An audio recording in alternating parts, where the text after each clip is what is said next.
Hello friends, so here I am going to explain you about the cooling and humidification processes. So cooling and humidification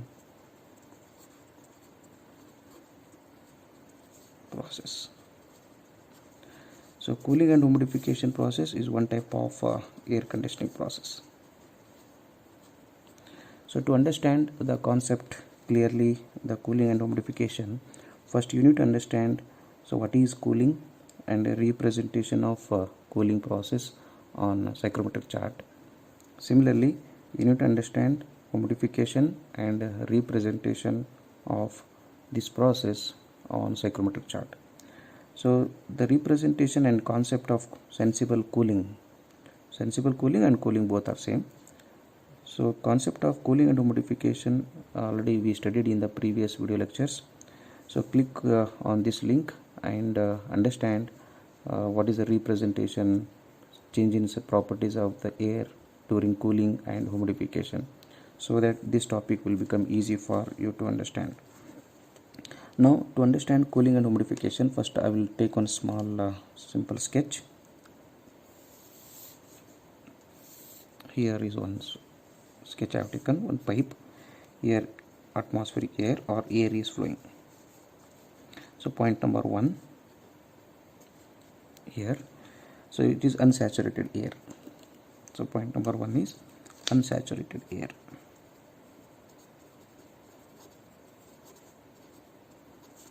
So when unsaturated air is there, what does it mean is has insufficient amount of water. So to make it saturated, we need to supply water content, or we need to supply vapor.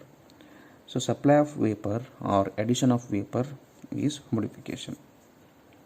And at the same time, now the temperature of the air is more. What is the temperature now? The TDB at point number 1. Dry bulb temperature at point number 1 is TB1, and the moisture content at point number 1 is omega 1. And similarly, the relative humidity at point number 1 is phi 1. Okay, now this unsaturated air at point number 1 inlet, it passes through the humidifier, because I need to increase the moisture content because it is unsaturated air. So now I will consider here one humidifier to make it saturated. I will consider one humidifier here. So to the humidifier I will supply water. So when water passes through the humidifier, here I will inject these water droplets and mix with air. Here it's mixing. Okay, and these water droplets mix with air, and initially the temperature of the air is more.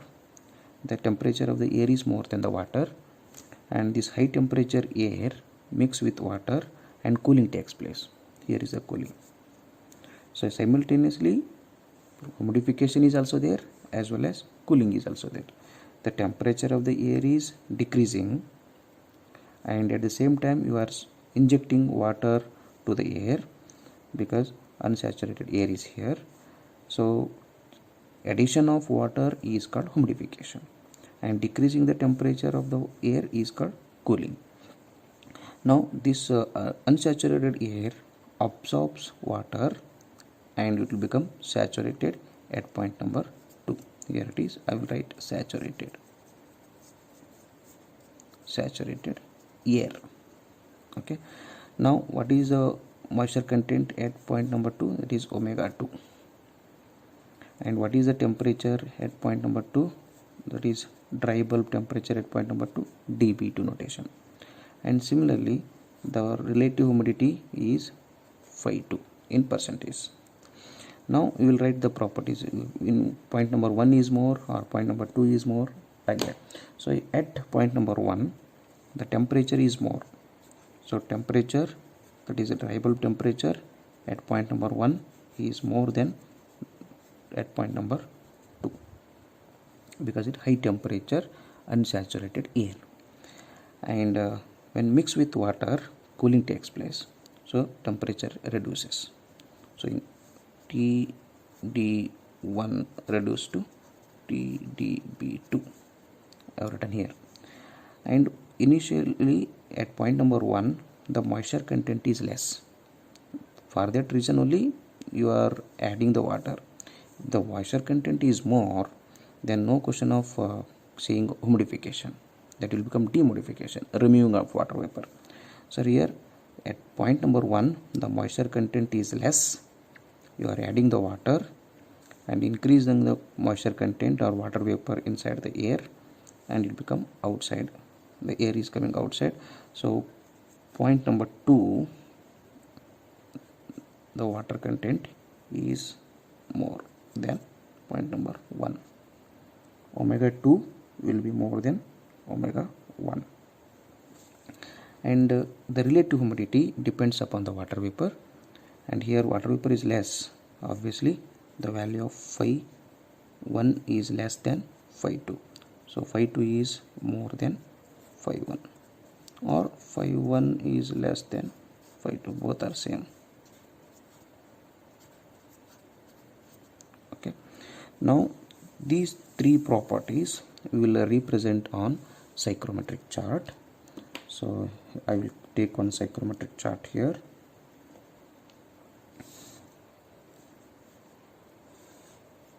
This is the layout of psychrometric chart.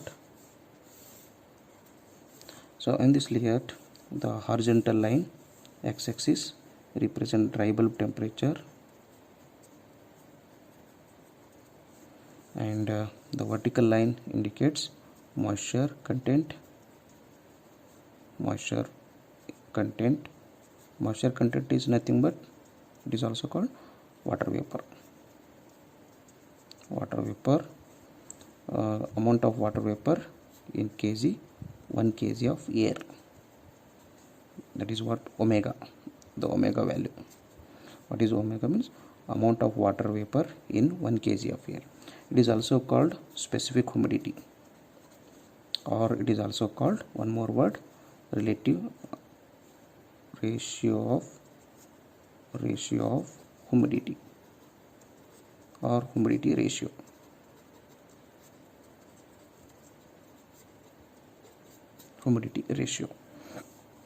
Now locate point number 1. Here point number 1, the temperature is more but moisture content is less. So somewhere I will locate point number 1 here. So here the temperature is more, that is point number 1, TDB1, and the moisture content is less, omega 1. Now so the process is going from place 1 to point 1 to point 2. So during point 2 the cooling takes place, temperature should decrease. Temperature at point number 2 should decrease and moisture content should increase. You have to draw in such a way that both are here. This is point number 2. Here this is the new temperature at point number 2. Dry bulb at point number 2. Here the temperature is decreases. Here is the minimum value and here is the maximum value. So temperature is decreasing from high temperature to low temperature, that is cooling is there. At the same time the water content here, that is omega 2. So omega 2 is increasing. Initially the omega value is less, now increases to omega 2 value. So this process is called cooling and humidification process. Now if I ask you to measure or determine enthalpy at point number 1 and point number 2, how will you take the enthalpy at point number 1 and point number 2 is, this is enthalpy line in the psychrometric chart. Here will be some readings, some values of enthalpy. Okay, now if I ask you to take the value of enthalpy at point number 1, so enthalpy lines will be represented by inclined straight lines. So here same, I will continue this, extend this line up to the enthalpy line. This is H1, enthalpy at point number 1. Similarly, what is enthalpy at point number 2? Same as H2.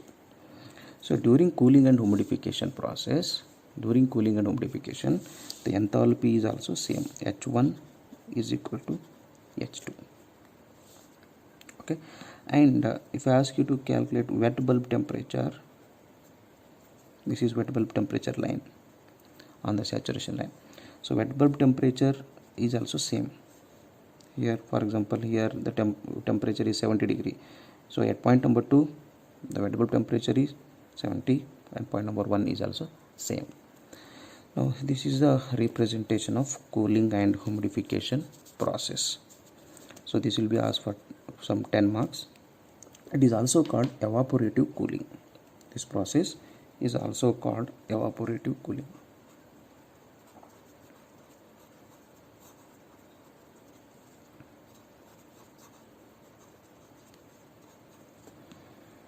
So now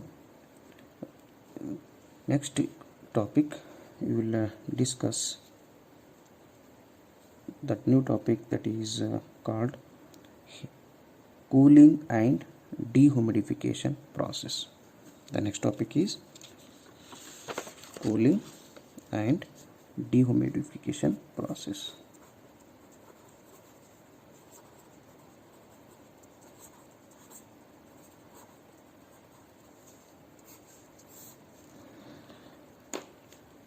So here the cooling and at the same time dehumidification process are taking parallelly at a time in the air.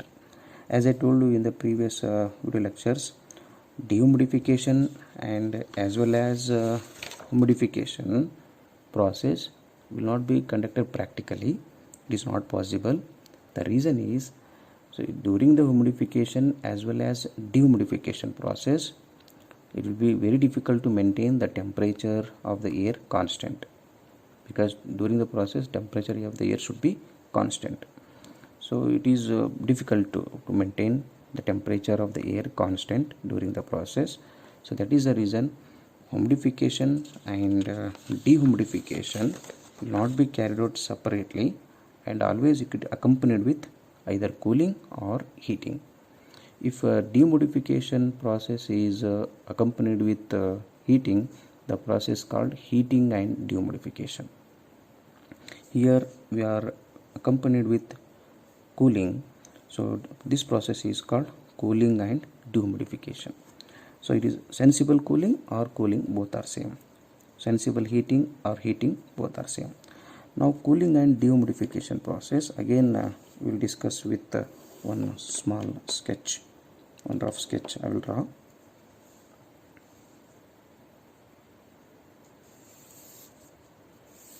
Here is one pipe I have taken.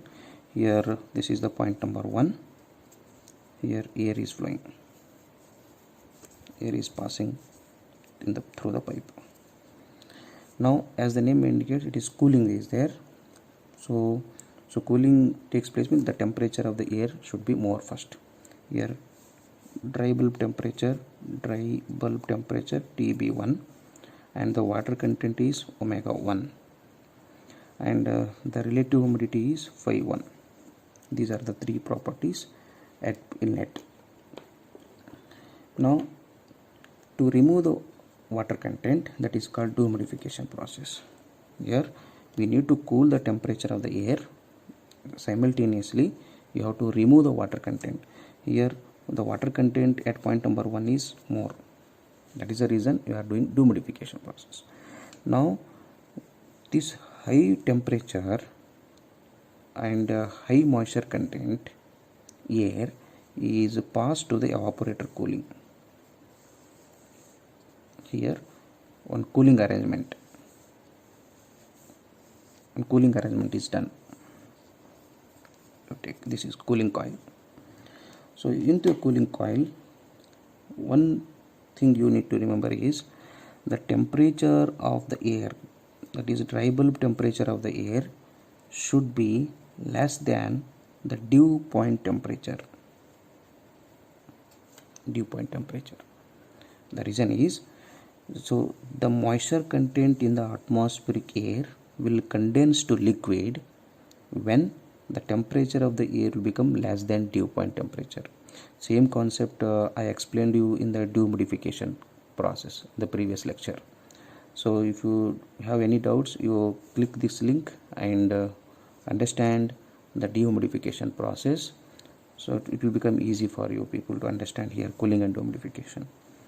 So here for dehumidification, or to remove the water content from this air, the temperature of the air should be less than dew point temperature. Then the air will start to condense to liquid, and those liquid will be connected here outside. And such phenomenon you might have seen in leakage of water in the air conditioning in the cinema hall or in the auditorium or in your home split air conditioner. Sometimes there will be leakage of water. So that is a reason behind this. There is a dehumidification process is going on.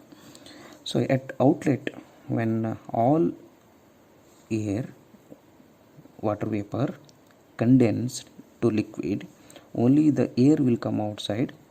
That is point number 2. So at point number 2, it is air out, here is air in. Point number 1 is in, point number 8 out. So here the omega 2 is moisture content, and temperature is dry bulb temperature at point number 2, and the relative humidity is 5.2. Now, so omega value, that is moisture content at point number 2, will be less than point number 1 because dehumidification has happened. Dehumidification means removal of water vapor. So omega 2 will be less than omega 1, or omega 1 is greater than omega 2. And cooling as then, so dry bulb temperature at point number 2 is less than dry bulb temperature at point number, because the temperature of the air is decreases. When it is coming outside, the temperature of the air also decreases. Initially the temperature is more than at outlet. Understood? Now this process will represent in psychrometric chart. Okay, here I will write condensate. Condensation is going on here. Condensate. One point you remember, the condensation of water vapor from the air takes place when they achieved this condition, when the temperature of the air will become less than dew point temperature. Then the liquid vapor from the air starts condensing and condense to liquid, and those liquid will be collected in somewhere here and you will take outside later. Okay. So what is the definition of dew point? Already we discussed in the previous classes. Dew point temperature is the temperature at which the condensation of water vapor takes place. That is the reason same fundamental applies here. Now I will represent this cooling and dehumidification in psychrometric chart. This is the layout of psychrometric chart. So at point number 1, it is a high moisture content, because moisture content is more, at the same time temperature is also more. Moisture content is more, omega 1 is more, and temperature is also more. So that is the reason I have represented here omega 1.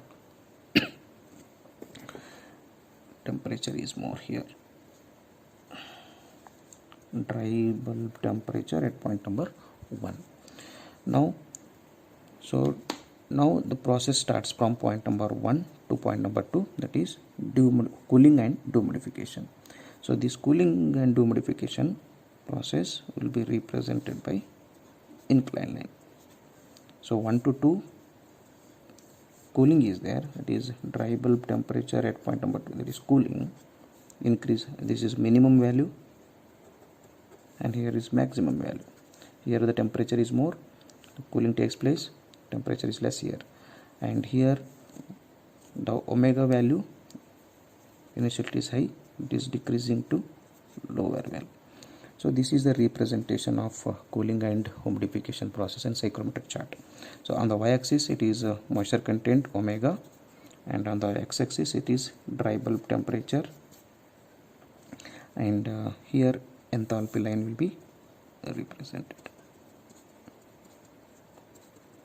So if I ask you to calculate enthalpy at point number 2, I will represent this is H2 value and this is H1 value, H2, H1.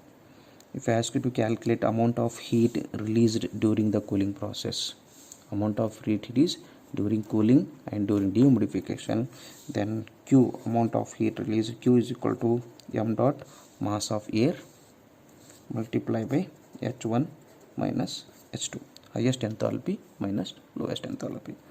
Now in your mind there will be a question where such processes will be used in the air conditioning. And dear students, in the summer air condition, the atmospheric air temperature is more. Just imagine it is a summer season. In the summer season, the temperature of the air is more. Then high temperature, you will be feeling uncomfortable.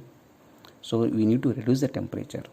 And at the same time, in the summer season, the humidity is more. The water content in the air is more.